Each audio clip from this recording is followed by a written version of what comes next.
And welcome back to the channel, guys. This is season 49, episode 8, and you're going to join us for an old rivals clash because it is league game number 5 and we are away to Aardvark. Now, Aardvark obviously came up with us and into the Bundesliga, and they are struggling. So is it our chance to play them while they're down? And look at that, Aardvark are in 18th position in the league, just inside the relegation zone, and Runnymede Rangers, we are mid-table at 11th. And this was played at the Snap House, 16,883 in attendance.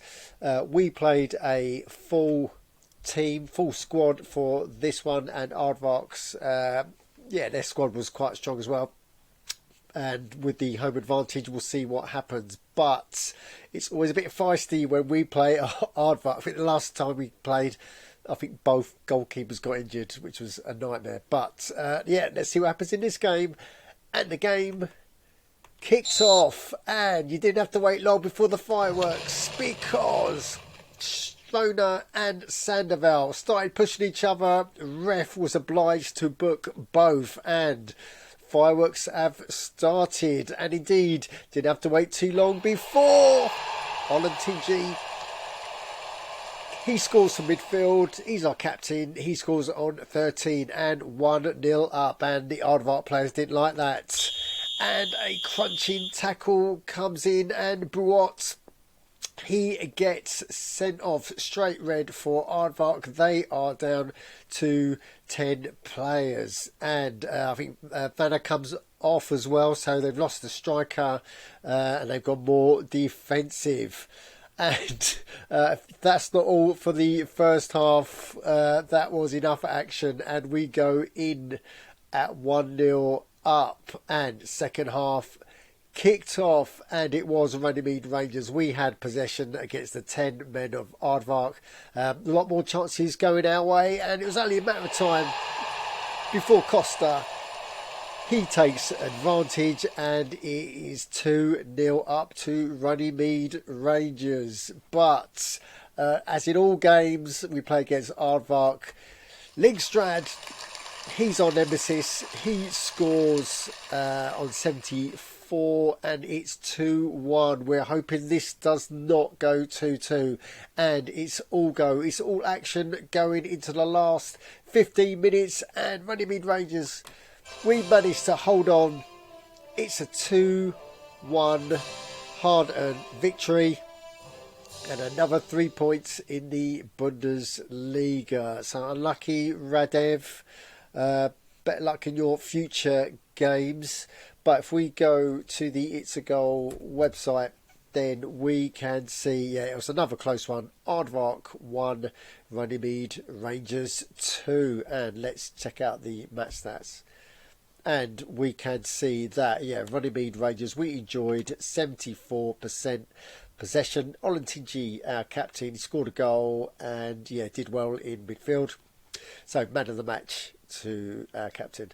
And total shots for Aardvark were 7, 4 shots on target, and Runnymede Rangers looking at 18 shots, 10 on target. So let's see how this translates into the table.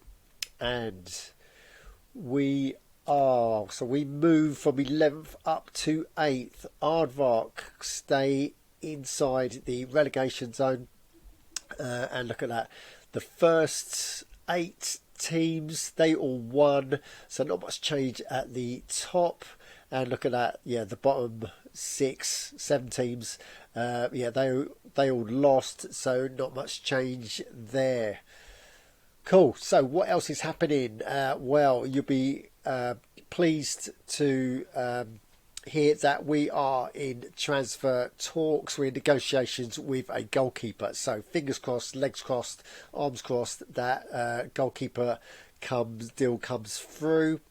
And let's go to our next match day, because we've got a league match coming up tomorrow, which we're going to go through in a minute. But look, we've got a League Cup fixture. Our new team that we're going to face has come through, and it's Green Home Rangers. So it's all Rangers, it's Runnymede Rangers, Milehouse Rangers, Green Home Rangers, and we really wanted to avoid Green Home Rangers because that will be a tough ask in the third round of the League Cup. But let's see what's happening in this next league game that's going to kick off tomorrow. And Milehouse Rangers, they've got a good team. So they have finished quite predominantly last season, and yeah, if you look at their squad, look, 80s, 60s, 80s throughout. It's just the attack that's perplexing me, because they've got a 43 and a 24, even though they've got Reyes, who's 84, sitting in the sub. So we desperately hope he doesn't get played. So we are... so let's have a look. So, they're going in at 62. And we've played a full team. We rested a couple of players to allow them to play. Adiemi was one, Delarue was the other. So we are going full squad on this one. We are at home and we're going in on 66. So hopefully the line-outs stay the same. And join us tomorrow to see what happens in this game. Guys, if you've seen anything you want to comment on in the downstairs, you know what to do. And while you're down there, subscribe, smash the likes, and as always, don't just tune in, join in to itsagol.org. Thanks for watching.